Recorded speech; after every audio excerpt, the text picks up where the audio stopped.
আপনারা কি কখনো বাড়ি ছেড়ে গুপ্তধনের খোঁজে বেরিয়েছিলেন? কখনো কি এই গুপ্তধনের নেশায় নিজেদের জীবনকে বিপদে ফেলেছেন? আমাদের কমল, বিমল আর অমল কিন্তু একেবারে আলাদা। ওরা দিন রাত শুধু গুপ্তধনের নেশায় পড়ে থাকে। ওই দেখুন, 3 ভাই মিলে বসে বসে চিন্তা করছে কিভাবে গুপ্তধন পাওয়া যায়। কিন্তু গুপ্তধন পাওয়া কি এতই সহজ? কি ব্যাপার, তোরা 3 ভাই এভাবে বসে বসে কি চিন্তা করছিস শুনি? বিরক্ত করো না তো কাকি। কি এমন ভাবছিস শুনি যে বিরক্ত হচ্ছিস? আমরা 3 জন ভাবছি। খুব গভীর ভাবনা। কি ভাবনা শুনি, আমাকেও বল। ওসব তুমি বুঝবে না। এসব বুঝতে হলে আমাদের মতো জ্ঞান থাকতে হবে। তোদের জ্ঞান আছে বুঝি? তা কি বিষয়ে জ্ঞান চর্চা করছিস? গুপ্তধন, বুঝলে? গুপ্তধন। গুপ্তধন? হ্যাঁ, গুপ্তধন। আরে গুপ্তধন পেলে আমরাও ধনী হয়ে যাব, বুঝলে?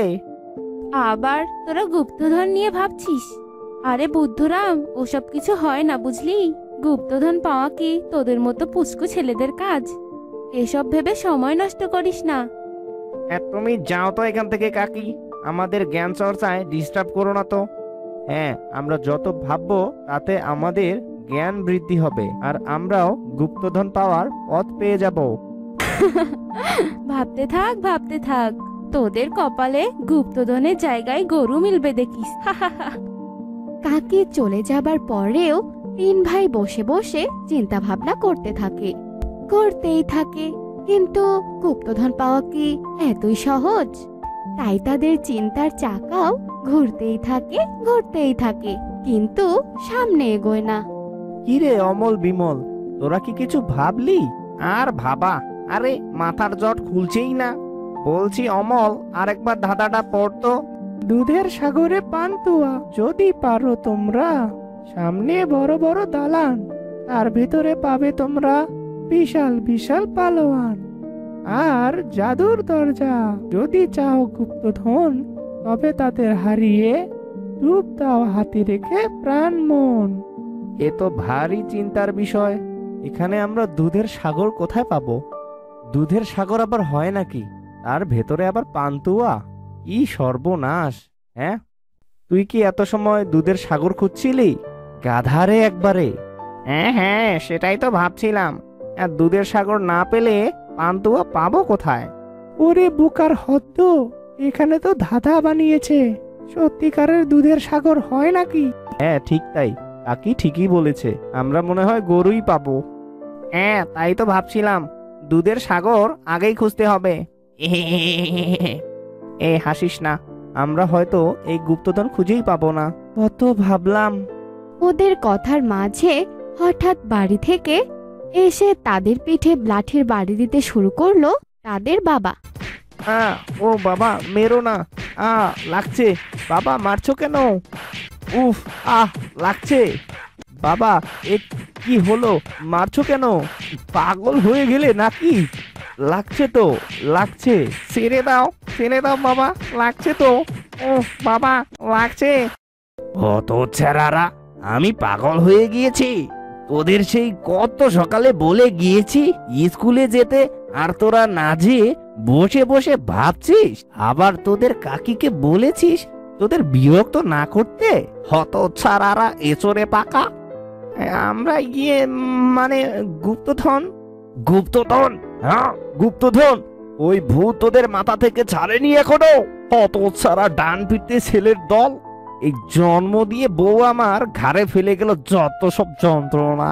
এই কুলাঙ্গারদের নিয়ে আমার ধুকে ধুকে মরতে হচ্ছে। ওই বাবা, তুমি তো দিব্যি বেঁচে আছো, মরছো কোথায়? ও লাগছে বাবা, লাগছে।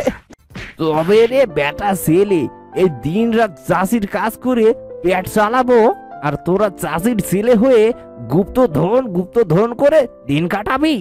দাঁড়া, সব কটাকে দেখাচ্ছি মজা। বাবারে, আর মেরো না। ও বাবা, ও ডেডি, মেরো না, লাগছে যে। কি ভাবছেন? এসব তো রোজকার ব্যাপার।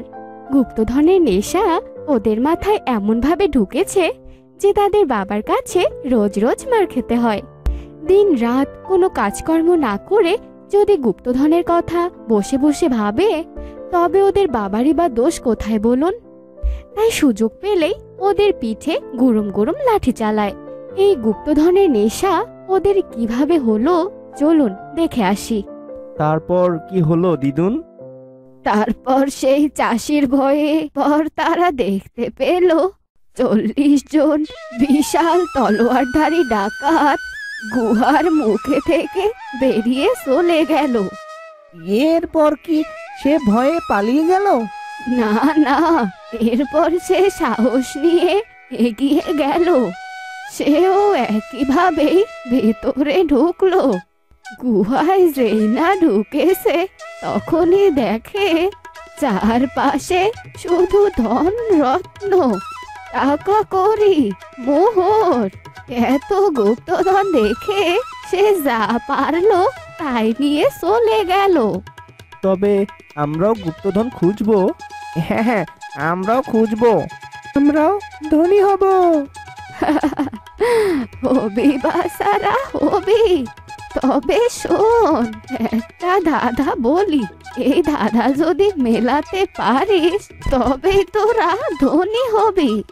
এই ধাঁধা দিদুন? দুধের সাগরে পান্তুয়া। যদি পারো তোমরা, সামনেই দালান, তার ভেতরে পাবে তোমরা বিশাল বিশাল পালোয়ান আর জাদুর দরজা। যদি চাও গুপ্তধন তবে তাদের হারিয়ে ডুব দাও হাতে রেখে প্রাণ মন। আমরা ধাঁধার উত্তর পাবোই। এভাবেই খুদে চাষের শুরু হলো গুপ্তধন খোঁজা। এভাবেই আস্তে আস্তে তারা বড় হয়ে গেল, কিন্তু তাদের গুপ্তধনের নেশা আরো বাড়তেই লাগলো। বাবা মারা যাওয়ার পর এখন আমাদের কেউ রইলো না এই দুনিয়ায়। হ্যাঁ, এখন আমরা গুপ্তধন খোঁজায় মন দিতে পারি। বেশ, কাল থেকেই তবে আমরা বেরিয়ে পড়ব। পোটলা পুটলি নিয়ে সেই 3 চাষি বেরিয়ে পড়লো গুপ্তধন খুঁজতে। আচ্ছা, দুধের সাগরে পান্তুয়া বলতে দিদুন কি বুঝিয়েছিল? বুঝতে পারলাম না বুঝলি। চল দেখি কিছু খুঁজে পাই কিনা। জঙ্গলের পাশেই তারা একটা দিঘি আবিষ্কার করলো, যেটার রং সাদা আর তাতে অনেকগুলো ডাব ভেসে রয়েছে, ঠিক পান্তুয়ার মতো। ওই দেখ তোরা, ওই দিঘির জল সাদা কেন? সত্যি তো, আবার কতগুলো ডাব ভেসে আছে, ঠিক যেন পান্তুয়া ভেসে থাকে। পেয়েছি পেয়েছি। কি পেয়েছিস বে? আরে দুধের সাগরে পান্তুয়া, মানে এই দিঘির জল তো দুধের মতোই সাদা, আর ডাবগুলো দেখ পান্তুয়ার মতো ভেসে আছে। ঠিক তো, তবে এর নিচেই রয়েছে গুপ্তধন। চল দিঘির ভেতর ডুব দিই। বেশ, চল তাহলে। 3 ভাই মিলে দিঘির ভেতর ডুব দিল। দিঘির ভেতর যেতেই তারা আবিষ্কার করলো কিছু পালোয়ান মাছ একটা দরজা পাহারা দিচ্ছে। দরজার চারপাশ দিয়ে রং বেরঙের ধোঁয়া ছুটছে। ওই দেখ তোরা, দিদুনের কথাই ঠিক ছিল, কতগুলো পালোয়ান একটা দরজা পাহারা দিচ্ছে। তার মানে ওর ভিতরেই গুপ্তধন রয়েছে। সবই তো মিলে গেছে, কিন্তু ওই পালোয়ানগুলোর কি হবে? আরে আমরা তো চাষির ছেলে, অনেক পরিশ্রম করি, আমাদের শক্তি তো আর কম হলো না। আমরা 3 জন মিলে এদেরকে হারাবো। ঠিক বলেছিস, এদের সামনে চল। 3 ভাই গিয়ে ওদের সাথে যুদ্ধ করে। তাজা দুধ, ডিম, ঘি খেয়ে যে শক্তি অর্জন করেছিল, যা দিয়ে লড়াই করে দরজা অবধি তারা পৌঁছে গেল। এই দরজা তো কিছুতেই খুলছে না। আমার মনে হয় না এই দরজা এত সহজে খোলা যাবে। আচ্ছা, তোদের মনে নেই দিদুন সবসময় বলতো বিপদে পড়লে তার শেখানো ধাঁধা বলতে, তবেই নাকি বিপদ কেটে যাবে। বড় ভাই, তুমি সেই ধাঁধাটা বলো তো। দুধের সাগরে পান্তুয়া, যদি পারো তোমরা, সামনে দালান, তার ভিতরে পাবে তোমরা বিশাল বিশাল পালোয়ান আর জাদুর দরজা। যদি চাও গুপ্তধন তবে তাদের হারিয়ে ডুব দাও হাতে নিয়ে প্রাণ মন। এটা বলতেই জাদুর দরজা একা একাই খুলে গেল। ওরা ভিতরে গিয়ে দেখে অনেক সোনা দানা। ওরা ওদের চাহিদা মতো যতটা পারলো নিয়ে নিল। আর তাড়াতাড়ি করে সেখান থেকে বেরিয়ে এলো। ওরা বেরিয়ে যাওয়ার সাথে সাথে সব ভেঙে গুড়িয়ে গেল। ওরা পাড়ে উঠেই দেখে দিঘির সাদা জল নীল রং ধারণ করেছে। ওঠো মা ওঠো, সন্ধে হয়ে এসেছে যে। এই ভর সন্ধেবেলা তোমায় আর এভাবে শুয়ে থাকতে হবে না মা। সারাদিন তো একটানা শুয়েই থাকো। কি আর করবো রে মা, এই অসুস্থ শরীর নিয়ে শুয়ে না থেকে আর কি কোনো উপায় আছে রে মা? ঈশ্বর যে কেন আমাকে এভাবে শয্যাশায়ী করে রেখেছে জানি না। এর চেয়ে তো তুমি আমাকে তুলে নিতে পারো ঈশ্বর। মাত্র কিছুদিন হলো বাবা আমাকে ছেড়ে চলে গেছে। এখন যদি তুমিও আমাকে ছেড়ে চলে যাও তবে তো আমি অনাথ হয়ে যাব মা। তুমি আমাকে এভাবে অনাথ কেন বানাতে চাও বলো তো মা? এইসব কথা বলে ফুলি চোখের জল ফেলতে থাকে। সুয়েতা বেশ কিছুদিন থেকে অসুস্থ, আর অসুস্থ সুয়েতার সব দায়িত্ব ফুলি নিয়েছে। আর ফুলি রং মিস্ত্রির কাজ করে মামের সংসার চালাচ্ছে। হ্যাঁ রে ফুলি, তোর কাছেই এলাম। শুনলাম তুই নাকি তোর বাবার মতো রং মিস্ত্রির কাজ করিস। বলছিলাম কি, আমার বাড়িটার না রং নষ্ট হয়ে গেছে। তুই কি আমার বাড়িটা রং করে দিতে পারবি? কেন পারবো না কাকিমা, রং করেই তো আমি আমার সংসার চালাই। বলছি কবে যাব রং করতে সেটা বলো। তোর যদি কাজ না থাকে তাহলে আজই চল, আমি তো রং করে নিতে পারলেই বাঁচি। আর হ্যাঁ ফুলি, আমি কিন্তু তোকে অনন্যা রং মিস্ত্রির মতো অত টাকা দিতে পারবো না। কম টাকায় কাজ করে নিব বলেই তোর কাছে এসেছি। আচ্ছা ঠিক আছে কাকিমা, তোমার যত ইচ্ছে তুমি ততই দিও। আমার খরচ আর মার চিকিৎসার জন্য টাকা পেয়ে গেলেই হবে। আচ্ছা চলো তবে কাকিমা, আমার তো কাজ শেষ হয়ে গেছে, এখন আমি রং করতে যেতে পারবো। এরপর ফুলি অভয়ের সাথে অভয়ের বাড়িতে যায়। আর অভয়ার ফ্যাকাশে বাড়িতে ফুলি রং করতে থাকে। আর ফুলির হাতে এই নিখুঁত ছোঁয়ায় অভয়ের বাড়িটা ভীষণ সুন্দর আর রঙিন হয়ে ওঠে। আমি ভেবেছিলাম তুই ছোট্ট একটা মেয়ে, তুই বুঝি ভালো করে রং করতে পারবি না। এখন তো দেখছি তুই তোর বাবার মতো পাক্কা রং মিস্ত্রি হয়ে গেছিস। নে মা তোর পারিশ্রমিক। এসব কথা বলে অভয়া ফুলিকে টাকা দেয়। আর তখনই সেখানে গ্রামের মোড়ল রাজেশ আসে। আসলে অভয়া মোড়লের একমাত্র বোন। আর বোনের খোঁজ খবর নিতে মোড়ল যখন তখন অভয়ের বাড়িতে আসে। আরে দিদি, ঘর বাড়ি রং করে তো একেবারে নতুন করে ফেলেছিস। বলছি কাকে দিয়ে বাড়ি রং করলি? বাড়ির রং তো ভারী সুন্দর হয়েছে। আসলে সুন্দর হয়েছে রং করা। ফুলি যে এত সুন্দর রং করতে পারবে তা আমি কখনোই ভাবিনি। কি বলছিস দিদি, এই পুস্কি মেয়ে তোর বাড়ি এমন ভাবে রাঙিয়েছে? তবে তো আমিও এবার এই মেয়েটাকে দিয়ে আমার বাড়িটাও রং করাবো। বলছি মেয়ে, কাল এসে তুই আমার বাড়িটা রং করে দিতে পারবি? আর আমি যে মোড়লের বাড়িতে গিয়ে রং করাতে পারবো তা আমি কখনো ভাবিনি। আমি কালকেই আপনার বাড়ি রং করাতে যাব। রঙের ব্যবস্থা করে রাখবেন কেমন?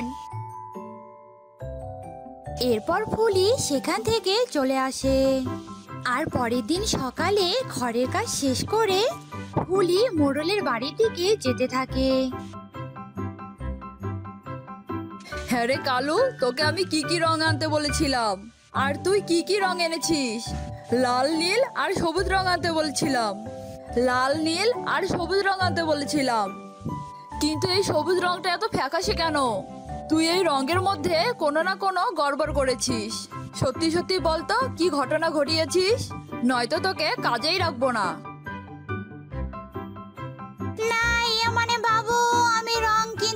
সময় ওই রঙের কৌটাটা রাস্তায় কুড়িয়ে পেয়েছি, তাই এই রঙের কৌটাটা নিয়েছি আর বাকি দুটো কিনেছি। সত্যি রে কালু, তোর টাকা মেরে দেওয়ার স্বভাবটা গেল না। সামান্য কিছু টাকা মেরে দেওয়ার জন্য রাস্তার পাশ থেকে রং কুড়িয়ে নিয়েছিস। তুই কি ভেবেছিস আমি এই ফ্যাকাশে রং আমার বাড়ির দেয়ালে লাগাবো? কখনো না। তুই গিয়ে আবার রং কিনে নিয়ে আয়, নয়তো তোর কপালে দুঃখ আছে বলে দিলাম। মোড়লের কথা মতো কালু দ্রুত রং কিনতে যায়। থামুন মোড়ল মশাই, থামুন, ফেলবেন না রংগুলো। বলছি মোড়ল মশাই, আপনি যদি এই রংগুলো আপনার বাড়ির দেয়ালে না দেন, তবে আমাকে দিয়ে দিন এই রংগুলো। আমাদের বাড়ির দেয়ালে লাগাবো আমি। আমাদের বাড়ির দেয়ালের রংটা উঠে গেছে। ফুলির কথা শুনে মোড়ল আর রঙের কৌটাটা ফেলে দেয় না।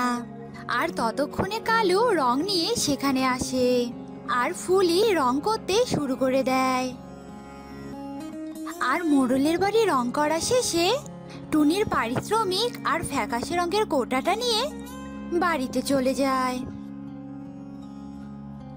বেশ কদিন থেকে তো ভালোই কাজ করলাম, বাজার করেছি, মায়ের জন্য ওষুধও কিনেছি। আজ বরং আমি আমাদের বাড়িটা রং করে ফেলি। এরপর ফুলি ওইসব ফ্যাকাশে রং নিয়ে ঘর রং করতে শুরু করে। আর পুরনো ঘরটা রং করতে তা স্বর্ণের ঘরে পরিণত হয়। এ দেখে ফুলি, হায় হায়, এসব আমি কি দেখছি? এ তো সোনার ঘর। সামান্য একটা রং এভাবে আমার ঘরটাকে বদলে দিল। এ তো পুরো রঙের জাদু। ফুলির কথা শেষ হতে না হতেই ঘরটা কেমন জানি কেঁপে ওঠে আর ঘর থেকে উজ্জ্বল আলোক রশ্মি বের হয়। আর তখনই সেখানে একটা পরী আসে। উফ বাবা, জোর বাঁচা বাঁচলাম। তুমি সত্যি গো অনেক ভালো মেয়ে।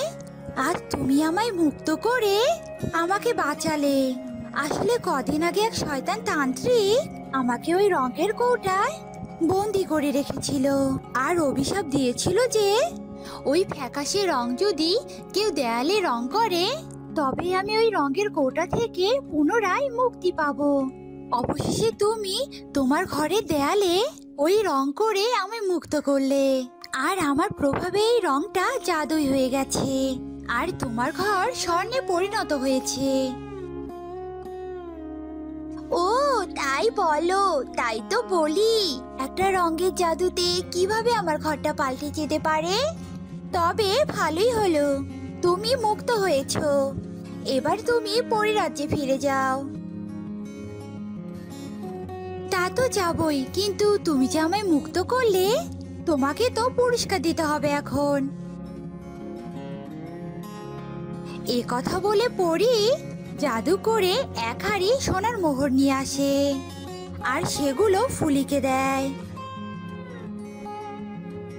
এসব সোনার মোহর তোমার সব সমস্যার সমাধান করবে আর তোমাকে সুখী রাখবে। কারণ আমি চাই যে আমাকে মুক্ত করেছে সে অনেক সুখী থাকুক। এসব কথা বলে পরি অদৃশ্য হয়ে যায় আর টুনি সোনার মোহরের সাহায্যে শুয়ে তার চিকিৎসা করিয়ে শুয়ে তাকে সুস্থ করে তোলে।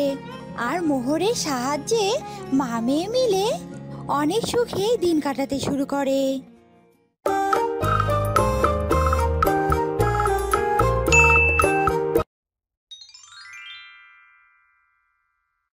এক গ্রামে দুর্গা নামে এক বিরাট ধনী বাস করতেন। দুর্গার টাকা পয়সা ধন সম্পত্তির কোনো অভাব ছিল না। তার যেমন ছিল না টাকা পয়সার অভাব, তেমন ছিল ভীষণ সুন্দরী এক বউ, যার রূপের প্রশংসা সবাই করত। দুর্গার বউ যেমন ছিল সুন্দরী, তেমনি ছিল অনেক দানশীল। গ্রামের অভাব দুঃখীদের পাশে সব সময় তারা সাহায্য করত, যার জন্য গ্রামের সবাই তাকে দেবতার চোখে দেখত আর তাদেরকে সম্মানও করত। এই নাও বুড়িমা, এই খাবারটুকু নিয়ে কাকাবাবুকে খাইয়ে দাও। আর এখানে কিছু টাকাও রয়েছে, এই টাকা দিয়ে কিছু ঔষধ আর ভালো মন্দ কিছু খাইয়ে দিও। তুই অনেক ভালো রে মা, উপরওয়ালা তোর মঙ্গল করুক, তোর সব মনোবাসনা পূর্ণ করুক। কথাগুলো বলেই বৃদ্ধাটি সেখান থেকে চলে যায়। গিন্নি, ও গিন্নি, কোথায় গেলে? এদিকে এসো তো দেখি, একটা খুশির সংবাদ রয়েছে গো। কি হয়েছে? আজ সকাল সকাল তুমি এত খুশি হয়ে রয়েছো, কি এমন খুশির খবর? আমাকে আজ এক্ষুনি শহরে যেতে হবে। শহরের বিরাট ব্যবসায়ী তার ব্যবসার দায়িত্ব আমাকে দিবে বলেছে। তার বিশাল ফ্যাক্টরির দায়িত্ব যদি আমাকে দেয়, তাহলে আমাদের গ্রামের লোকেদেরকে কাজ দিতে পারবো। গ্রামের সকলের দুঃখ কষ্ট দূর হয়ে যাবে। তুমি আশীর্বাদ রেখো গিন্নি, আমি আসছি। আচ্ছা ঠিক আছে, তুমি সাবধানে যেও। উপরওয়ালা ওনার মুখের হাসিটা এভাবেই ফুটিয়ে রেখো সারা জীবন, তার যেন কোনো বিপদ আপদ না হয়। তুমি দেখো উপরওয়ালা। এরপর দুর্গা শহরের উদ্দেশ্যে চলে যায়। আর 2 দিন কেটে যাওয়ার পর সে বাড়িতে ফিরে আসে।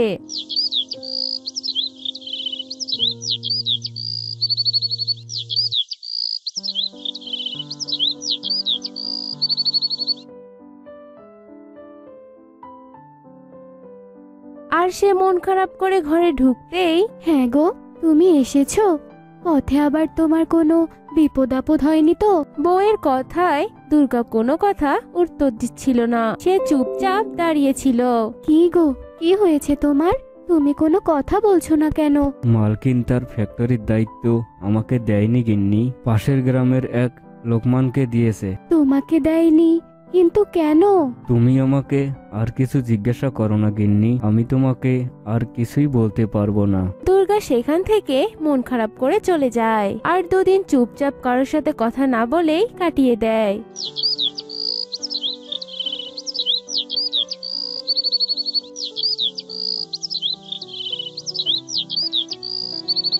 দুদিন পর যখন তার বাজারের দোকানে যেতে থাকে, তখন ওই দেখো, বাজার স্ত্রীর স্বামী দুর্গা বাজারে যাচ্ছে। আমাদের গ্রামের জন্য খুব অপয়া একটা। আজ ওর জন্য আমাদের গ্রামের দুঃখ ঘোষাতে ঘোষাতে রয়ে গেল। ও আমাদের গ্রামের জন্য অমঙ্গল স্বরূপ। সবাই দূরে সরে যাও, নইলে আমাদের উপর আরো বিপদ নেমে আসবে। দুর্গাকে দেখা মাত্রই সবাই ওর কাছ থেকে দূরে সরে যায়। দুর্গা নিঃসন্তান ছিল বলে সে ফ্যাক্টরির দায়িত্ব পায়নি। আর সে কথা গ্রামের লোকেদের কাছে জানাজানি হয়ে যায়। একসময় যাদেরকে তারা বিপদে আপদে সাহায্য করত, আজ তারাই তাদেরকে তুচ্ছ তাচ্ছিল্য করছিল। এ দেখে তার অনেক কষ্ট হয়। লোকেদের একথা এড়িয়ে চলার জন্য দুর্গা ঘর থেকে বের হওয়া বন্ধ করে দিয়েছিল। সে সারাদিন মন খারাপ করে ঘরেই বসে থাকতো। দুর্গাকে সারাক্ষণ মন খারাপ করে থাকতে দেখে, তোমার এমন কষ্ট আমার আর সহ্য হয় না। আমি বলছিলাম কি, তুমি আরেকটা বিয়ে করে নাও আর গ্রামেদের লোকেদের কথা থেকে মুক্তি লাভ করো। তুমি এসব কি বলছো? আমি অন্য কোথাও বিয়ে করব? না না গিন্নি, আমি এমন কাজ কিছুতেই করতে পারবো না, কিছুতেই না। দুর্গা কান্না করতে করতে বাড়ি থেকে বেরিয়ে পড়ে। আর মন খারাপ করে গ্রামের লোকেদের নজর এড়িয়ে জঙ্গলে চলে যায়। সে একটি গাছের নিচে গিয়ে কান্না করতে থাকে। আমি এখন কি করব উপরওয়ালা? আমাকে এখন বলে দাও, আমি কি করব? আমার যে আর লোকের কথা আর সহ্য হচ্ছে না। তুমি আমাকে মুক্তি দাও উপরওয়ালা, এই জীবন থেকে মুক্তি দাও। দুর্গার কান্না করতে থাকা অবস্থায় সেখানে একজন সাধু বাবা এসে পড়ে। আর দুর্গাকে বলে, কি হয়েছে বাবা, তুই কাঁদছিস কেন? দুর্গা সাধু বাবার দিকে তাকাতেই সাধু বাবা সবকিছু বুঝে যায় আর বলে, তুই ভেঙে পড়িস না বাসা, তোর সামনে সুখ সমৃদ্ধি আসবে, একটু ধৈর্য ধারণ কর। আমি আর পারছি না বাবা, এভাবে সন্তানহীন থাকতে আমার অনেক কষ্ট হচ্ছে।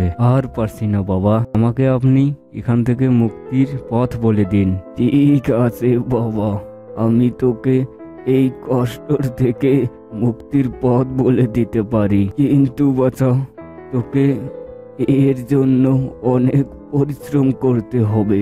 আমি সব পরিশ্রম করতে রাজি, আপনি শুধু বলুন। সাধু বাবা দুর্গাকে বাড়ি থেকে বিদায় নিয়ে আসতে বলে। দুর্গা সাধু বাবার কথা মতো বাড়িতে চলে যায় আর গিন্নিকে সব কথা খুলে বলে। তুমি এসব কি বলছো? পাগল হয়ে গেলে নাকি? আমি তোমাকে গহীন জঙ্গলে যেতে দেব না। তুমি কোনো চিন্তা করো না গিন্নি, আমি সন্তানের জন্য সব কিছু করতে পারি, সব কিছু। তুমি আমার জন্য আশীর্বাদ করো, আমি চললাম গো। দুর্গা গিন্নির কাছে বিদায় নিয়ে জঙ্গলের উদ্দেশ্যে সাধু বাবার কাছে চলে যায় আর তার কথা মতো তার কাছ থেকে একটা পুটলি নিয়ে আরো গহীন জঙ্গলের দিকে রওনা দেয়। সে যেতে যেতেই একটি নদীর ধারে বড় একটি বটগাছের নিচে বসে পড়ে আর সাধু বাবার কথা মতো ধ্যান করতে থাকে। ধ্যান করতে করতেই মাঝেই কয়েকটা মাস কেটে যায়। বিনা আহারে বেশ কয়েকটা মাস কাটিয়ে দেয়। আর তখনই পানি থেকে কারো আর্তনাদ ভেসে আসে আর তার ধ্যান ভেঙে যায় আর সে আওয়াজের আর্তনাদ শুনতে থাকে। সে খুঁজতে খুঁজতে সে একটি গরু দেখতে পায়। এ কি, গরুটির শরীরে তো অনেক ক্ষতর দাগ, ওর তো অনেক কষ্ট হচ্ছে, আমি ওর ক্ষত সারানোর ব্যবস্থা করি। তখন সেখানে দুর্গা তার পুটলিটা নিয়ে আসে আর গরুর ক্ষত সারানোর জন্য দাওয়া বের করে। তুমি আমাকে সাহায্য করো না, তুমি যদি আমাকে সাহায্য করো তাহলে তোমার উপর বিপদ নেমে আসবে, তুমি চলে যাও। দুর্গা গরুটির কোনো কথা না শুনে তার ক্ষতগুলোতে দাওয়া লাগিয়ে দেয় আর দাওয়া লাগাতেই গরুটি একটি সোনার গরুতে পরিণত হয়। গরুটিকে সুস্থ হতে দেখে দুর্গা অনেক খুশি হয়। সে আবার সেই বটগাছের নিচে গিয়ে ধ্যানে বসে পড়ে। দুর্গার ধ্যান করা অবস্থায় গরুটি একটি সোনালী রঙের ডিম দিয়ে চলে যায়।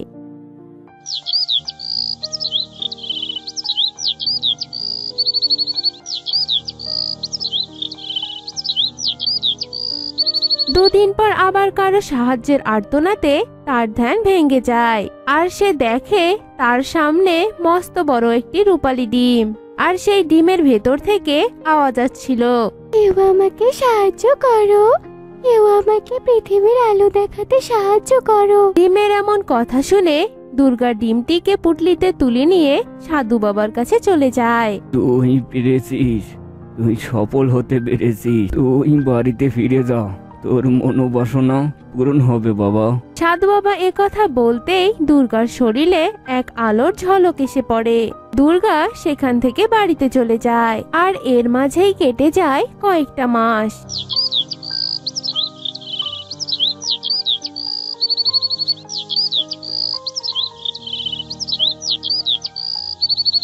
ওদের ঘর আলোকিত করে চলে আসে এক ফুটফুটে শিশু। সন্তান পেয়ে দুর্গা তার স্ত্রী অনেক খুশি হয়।